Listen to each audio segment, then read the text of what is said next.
Mantap nih. Pendek, padat, berisi. Lucky Pad Channel. Apa nama channelnya? Lucky Pad Channel, Ustaz. Masya Allah, ajib. Bismillahirrahmanirrahim. Assalamualaikum warahmatullahi wabarakatuh. Waalaikumsalam Ustaz warahmatullahi Abe. wabarakatuh. Ahlan. Ahlan wasahlan. Kita outdoor dulu ya hari ini ya. Dan berhubung sekarang udah masuk bulan Zulhijjah. Tanggal 3 kalau nggak salah. Udah masuk tanggal 3. Sore nanti atau udah masuk sekarang? Sekarang 3, tapi kalau di Saudi udah 4. Oh iya. Kan udah ini kemarin dapat seliweran apa short video soal keutamaan bulan Hijriah 10 hari yang utama, 10 hari yang ini sampai nanti hari Arafah. Bisa dikasih tahu, dibagi ke teman-teman soal kenapa disebut hari utama? 10 hari utama itu kenapa? Tamam. Barakallahu fiik. Jadi bulannya dulu Bang. Jadi bulannya itu bulan yang haram. Haram di sini maknanya mulia, bukan haram yang bukan nggak haram boleh dimakan. nggak boleh ya Ya. bulan dimakan jauh makan bulan. Tapi bisa juga dimaknai haram di sini diharamkan berperang. Oke. Dulu Arab jahiliyah itu mereka biasa berperang, tapi di 4 bulan itu mereka libur. Oh. Yaitu di bulan Rajab, kemudian Sya'ban Sya'ban, ya. Ramadan mereka berperang. Nanti Zulqa'dah, Zulhijjah, Muharram mereka libur lagi Libur berperang. lagi. Gitu. Jadi haram berperang karena memang dia di situ bulan yang mulia. Setelah datangnya Islam yang dibawa Rasulullah, bulan-bulan ini statusnya tetap sama, tidak berubah. Tetap. Maka dalam Al-Quran disebutkan sesungguhnya bilangan-bilangan hari di dalam satu tahun itu ada 12 bulan. Di antaranya ada 4 yang haram. Maka kemudian Allah memberikan larangan, fala tazlimu fihinna anfusakum, maka kamu jangan berbuat zalim di 4 bulan itu. Di bulan yang lain nggak boleh zalim juga. Ya. Tapi di 4 bulan ini lebih ditekankan lagi, tidak boleh berbuat zalim. Artinya kalau di 4 bulan itu tidak boleh ditekankan, tidak boleh berbuat zalim. Kalau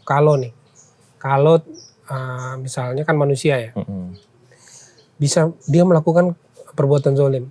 Apakah dosanya berat atau gimana itu?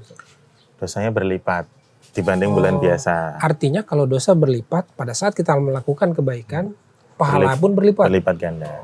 Insya Allah. Jadi ini bentuk kasih sayang Allah bahwa manusia ini, khususnya Nabi Muhammad ya Bang, kayak pernah kemarin Abang singgung tuh, usianya pendek, tapi pahalanya banyak.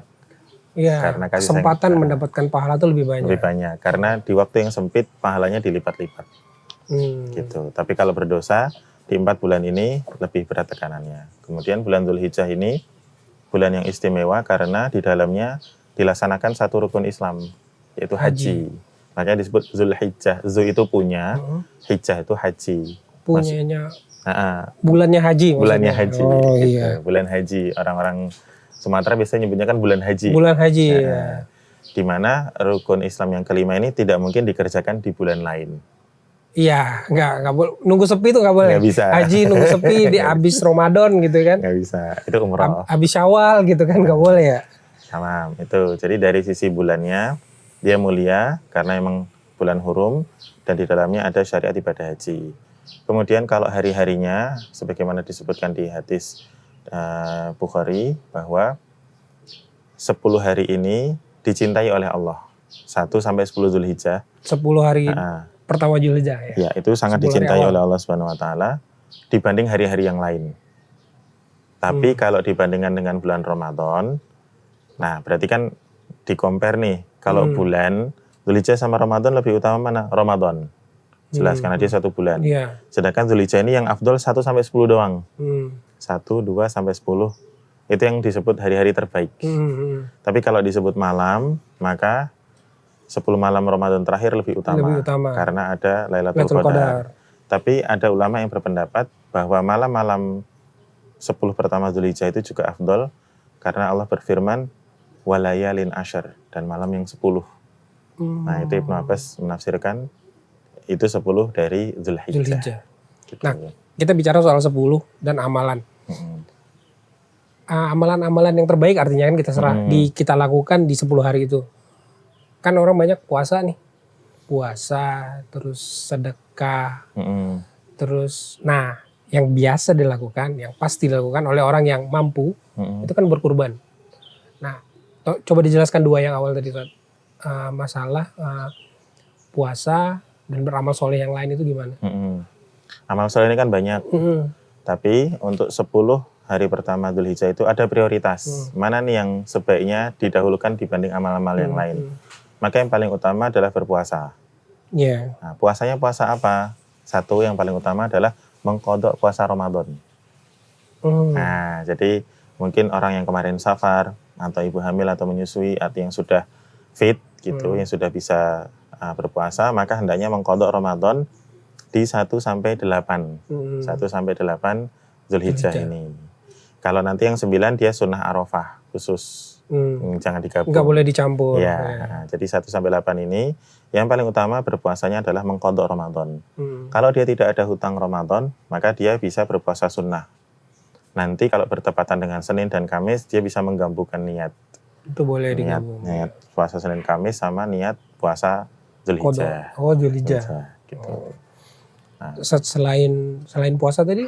Selain berpuasa, infak, sedekah gitu. Tentu sedekah di 10 hari pertama ini lebih afdol dibanding di bulan-bulan yang lain. Tilawatul Quran, sholat, semuanya. Dan uniknya adalah ibadah-ibadah rutinitas itu ketika dikerjakan di 1 sampai 10 Dzulhijjah ini, pahalanya melebihi pahala jihad. Pahalanya melebihi pahala jihad di bulan biasa. Di bulan biasa. Kalau seseorang berjihad di 1 sampai 10 Dzulhijjah, berarti dia dahsyat. Itu bukan omongan lagi itu. Iya. Itu sudah, Nah, terus ini lagi Ustaz, tadi setelah 2 amalan tadi, amalan-amalan yang biasa kita lakukan, puasa, infak, sedekah, jihad tadi. Terus juga jihad itu nggak biasa, bukan orang biasa yang melakukan jihad. Terus berkurban. Berkurban itu kan kita udah paham lah, semua insya Allah udah tahu bagaimana ibadah kurban itu disyariatkan. Nah, kurban itu wajib Ustaz, atau gimana?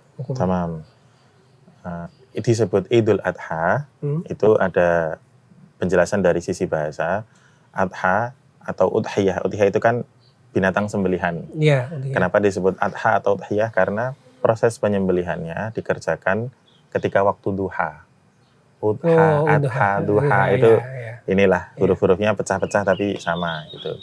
Nah, ibadah ini disyariatkan dalam rangka bersyukur. Hukumnya sunnah muakkadah. Tidak sampai wajib. Tidak sampai wajib. Sunnah muakkadah. Artinya barang siapa yang mampu memiliki kelapangan rezeki, tapi dia tidak berkurban, maka makruh, dibenci. Jangan gitulah. Kamu kan rezekinya. Kamu kan ada lah gitu ya. Mampu gitu. Sunnah muakkadah. Terus juga ya kan ada orang yang mampu nih. Tapi dia kok saya kurbannya sendirian nih. Nah, dia bisa beli kambing 1. Kan kalau orang sapi yang ada yang ber7 gitu kan. Dia bisa beli kambing 1. Boleh nggak 1 kambing ini dia niatkan untuk 1 keluarga? Boleh. Tapi keluarga di sini maksudnya adalah yang dia nafkahi. Yang dia nafkahi. Jadi anak, istri gitu yang di rumah dia. Yang di rumah dia. Nah, itu dia berkorban, maka seluruh anggota keluarganya mendapatkan pahala yang sama. Mendapatkan pahala yang sama. Ada orang bijak bilang, kenapa semuanya dapat pahala padahal yang berkorban cuma 1 orang? Karena sebetulnya untuk mewujudkan 1 kambing ini ada uang jajan anak ada yang dikurbankan. Ada jajannya istri yang dikurangi, atau ada keinginan kita mau beli apa-apa ditahan untuk mewujudkan 1 ekor kambing ini, maka semuanya dapat pahala. Terus gitu. Misalnya nih, kemarin ada yang nanya, saya kan suami saya meninggal gitu, terus saya ada rezeki nih gitu, mau berkurban, boleh nggak mau berkurban dengan atas nama suami dia yang udah meninggal? Berkorban untuk orang yang sudah meninggal, ini kalau berwasiat wajib nih. Iya enggak, dia misalnya nggak pernah berwasiat, nggak apa gitu. Hukumnya boleh. Boleh saja. Cuman ada ulama yang berpendapat, kalau dia tidak berwasiat, kemudian kita berkorban untuk orang yang sudah meninggal, maka pahala yang sampai kepada mayit itu bukan pahala kurban, pahala sembelihan biasa. Pahala sedekah. Pahala sedekah. Gitu. Karena bedanya apa? Kalau kurban itu yang momennya 10, 11, 12, 13 Zulhijjah. Iya. Itu memang hari-hari berkurban. Hari-hari kurban. Gitu. Dan itu lebih ringan. Kenapa? Banyak yang berkurban. Coba itu diganti setiap hari, tentu berat. Tapi kalau sembelihan biasa emang untuk dimakan, nah itu tadi, kalau menyembelih untuk mayit, pahalanya untuk mayit, padahal tidak ada wasiat, ya itu berarti sedekah aja. Sedekah aja Bang. Jadi ada dua pendapat itu ya. Di luar itu nggak boleh dong kita berkurban untuk, jadi misalnya telat nih, jadi baru tadi berkurban 11, 12, 10, 11, 10, 11, 12, 13. 13. Dia baru dapat kambing hari ke-13 masih boleh nggak? Masih boleh. Hari ke-13 sebelum maghrib. Hari ke-13 sebelum maghrib. Jadi Iya. jadi batas waktunya tetotnya itu sebelum maghrib. Itu nyembelihnya aja. Nyembelihnya. Maksudnya ngulitinnya pada maghrib nggak masalah. Karena berkorban itu menyembelihnya Pas itu. penyembelihannya itu. Memotong lehernya itu. Jadi kalau ini kan kita nggak tahu, Allah alam ya. Jadi kalau ini kan kita nggak tahu, Allah alam ya, rezeki. Wah lu nggak bisa nih gue ini sedang ada perlu atau apa gitu. Jadi bisa nggak kalau nanti kita kalau ada rezeki tanggal besok lusa boleh nggak gitu? Kan ada pertanyaan kayak gitu. Apa harus pas setelah sholat idnya dipakai atau gimana? Pas dipotongnya atau gimana? Jadi boleh pada tanggal 13. Cuman untuk kehati-hatian, kalau seluruh dunia ini sepakat harinya sama, itu enak. Tapi kalau kayak sekarang ini ada khilaf, Saudi sekarang sudah 4 Dzulhijjah, Indonesia masih 3 Dzulhijjah, hari Selasa ini ya. Selasa ini 11 Juni. Senin ya ini ya, Senin 11 Juni. Kita sudah tanggal 3, Saudi udah 4. Nah, sebagai bentuk kehati-hatian, sebaiknya kurban itu diselesaikan di 12 Dzulhijjah. 12 Juli. Oh, jadi ya untuk kehati-hatian. Kehati-hatian aja. Walaupun misalnya dia nyembelihnya pakai hitungan Indonesia, di 13 Dzulhijjahnya tetap sah. Pahalanya sempurna, insya Allah sempurna. Nah, terus juga tadi kan ngomongin kurbannya. Terus kita ngomongin puasanya nih, Ustaz. Apakah puasanya kita ngikutin hitungannya di Indonesia atau hitungan pas orang di Arafah, tanggal 9 ya, 9 dan 10 ya, hari Arafah itu. Nah, ini perdebatan seru dan panas di kalangan para ulama dan talibul ilmi. Setiap tahun pasti ada setiap itu. Tahun. Jadi syariat puasa Arafah, syariat wukuf itu datang setelah syariat puasanya. Jadi lebih duluan puasa Arafahnya daripada wukuf. Karena Rasulullah SAW itu berhaji baru di tahun terakhir kenabian kan. Nah, tapi puasanya itu udah ada sebelumnya. Dan ibadah Idul Adha itu sudah ada sejak zamannya Adam, penyembelihan. Idul Adha. Nabi Nuh itu juga melaksanakan Idul Adha, Ibrahim melaksanakan Idul Adha, padahal waktu itu belum ada wukuf di Arafah. Ini kalau kita ambil pendapat boleh beda waktu. Yang berbeda waktu nih.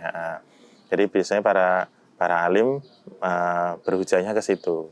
Nggak masalah kok. Jadi patokannya bukan wukufnya gitu, tapi syariat puasa Arafahnya udah duluan. Gitu. Tapi kalau kita mau berpatokan pada wukuf, ya berarti konsisten. Ya nanti puasanya pas di sana sedang wukuf. Jadi untuk puasa tergantung hitungan kita artinya kan, kembali lagi. Tapi untuk syariat, untuk perbedaan hari itu diperbolehkan. Jadi sudah selesai di kalangan ulama, sudah selesai. Kalau ada yang keras sekali misalnya, maka dia harus mendatangkan ijma, pendapat kesepakatan ulama. Dan itu sulit. Ya, sulit sekarang, apalagi sekarang. Mendapat ijma follower aja susah sekarang. Dan itu pas Arafah jangan skip ya, pahalanya menggugurkan dosa-dosa yang lalu dan yang akan datang selama menjauhi kabair. Dosa-dosa besar. Iya, selama 1 tahun itu dia menjauhi dosa besar. 1 tahun ini dan 1 tahun yang akan datang dia menjauhi dosa besar. Dosa besar itu ya syirik, kemudian durhaka kepada orang tua, berzina, liwat. Adalah 70 di dalam kitab Imam Dzahabi. Nah, dan artinya ya dosa-dosa yang dihapuskan itu selama tidak ya dosa besar itu tadi ya, Ustaz. Dosa besar harus taubat. Jadi 10 hari pertama ini dianjurkan juga untuk memperbanyak takbir. 10 hari pertama. Allahu Akbar, Allahu Akbar, Allahu Akbar. La ilaha illallah, wallahu akbar. Allahu Akbar walillahil hamd. Gitu boleh. Allahu Akbar, Allahu Akbar, Allahu Akbar aja juga boleh. Dan ini lebih mudah daripada baca Quran. Iya. Artinya semua orang bisa nih. Semua orang bisa melakukannya.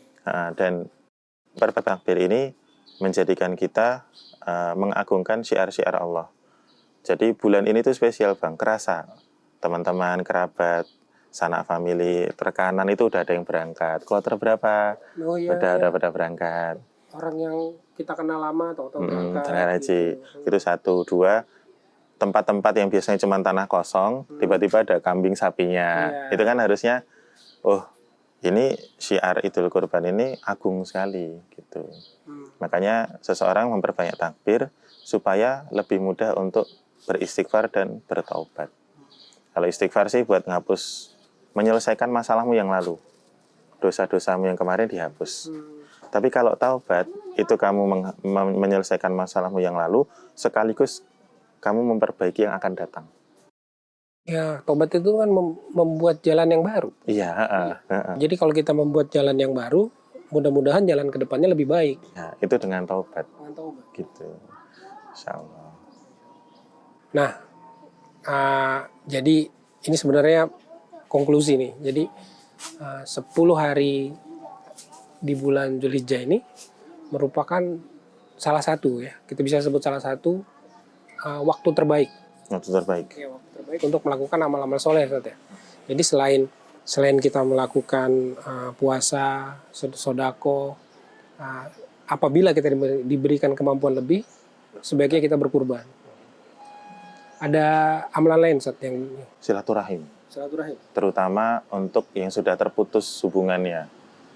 Jadi kan fala tazmu fihi anfusakum, janganlah kamu mendolimi dirimu di bulan-bulan haram itu, khususnya Dzulhijjah, khususnya 10 hari pertama ini. Kenapa? Kadang-kadang kita tuh ada salah sama parents, sama pasangan, atau sama anak, atau sama saudara. Maka 10 hari pertama ini, ayo saling memaafkan. Memperbaiki hubungan. Karena memperbaiki hubungan dengan sama tuh citra Islam yang baik. Ada orang rajin sholat, rajin sedekah, rajin puasa, baca Quran, tapi sama orang tuanya entar. Apa maksudnya? Nyakitin.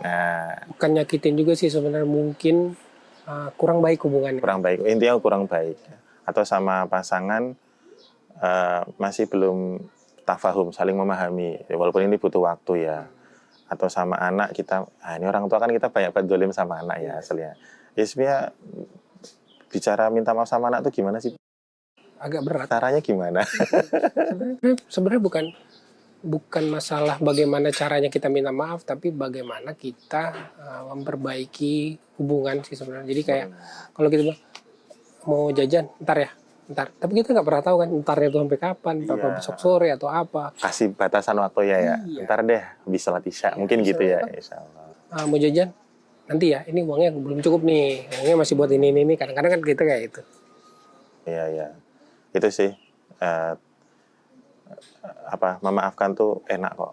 Saling memaafkan tuh enak. Saling memaafkan, mempererat silaturahim, menyambungkan tali yang sudah terputus.